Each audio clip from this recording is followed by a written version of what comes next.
Hurricane Katrina was a Category 5 hurricane, the costliest and one of the deadliest hurricanes in the U.S. history.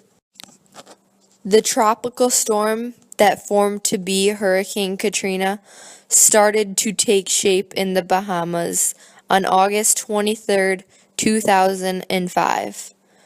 Within the next day, meteorologists were able to warn people on the Gulf Coast of the storm to come. By August 28th, evacuations had started across the regions. By this time, specialists had already predicted that areas affected by the storm would be inhabitable for weeks and maybe even longer. New Orleans was one city that people were most worried about. Because the city was completely surrounded by water, levees and seawalls had been built to make sure that the city did not flood.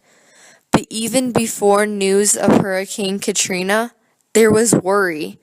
The levees and seawalls built to ensure no flooding would not be strong enough to hold up during a terrible storm.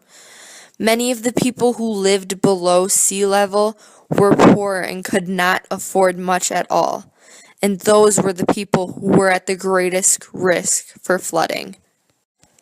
On August 28th, the day before Hurricane Katrina hit, the mayor of New Orleans had issued the city's first ever mandatory evacuation.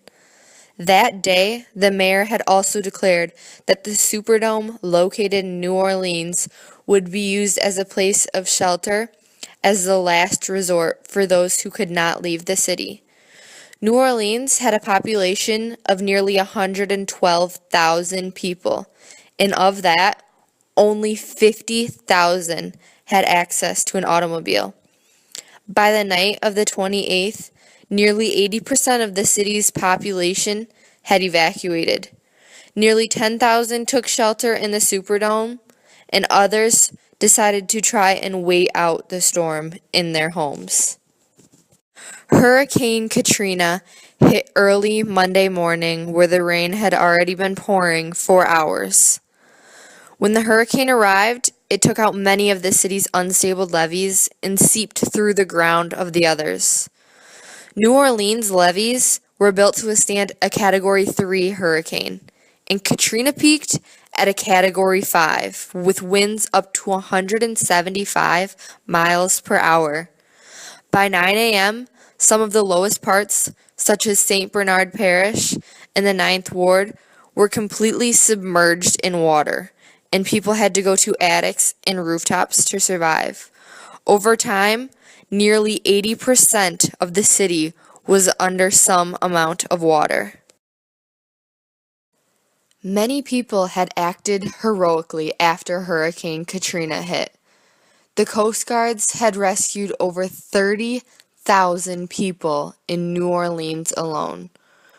Ordinary citizens offered food and shelter and did whatever they could to help out neighbors.